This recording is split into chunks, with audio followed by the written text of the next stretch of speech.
As a student of life, I believe intelligence manifests itself not through expression or formality, but through observation and genuine curiosity. Observing nature is always an awe-inspiring spiritual experience for me. I could sit and watch waves crash for hours. The ocean in particular reminds me how incredibly fascinating our planet is and how little we know, despite what we think we know. There's nothing more humbling than being face to face with something so much bigger than yourself. But I often wonder why nature inspires us, why we're in awe of certain scenery, and why we find these landscapes, oceans, and stars so breathtaking. We haven't done anything to earn this awe, so why do we feel it? It is this very question that leads me to believe our most inspired state, then, is not one of accomplishment, but of humility. I think we naturally fall in love with places that prove how small we are, places that humble us with reminders that we have so much more to learn, so much more to grow, that we are part of something bigger than ourselves.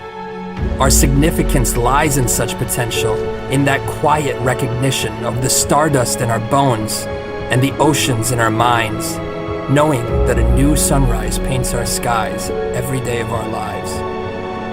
And by virtue of just being, by existing, nature gives us a free front row seat. It's like we've won the evolutionary lottery. That's why I find it perplexing that we live such misdirected, consumed lives.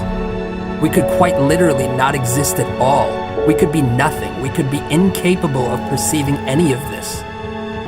All of us are always just one unexpected phone call, one diagnosis, one broken heart, one newfound love, and one moment away from being completely different people with completely different priorities.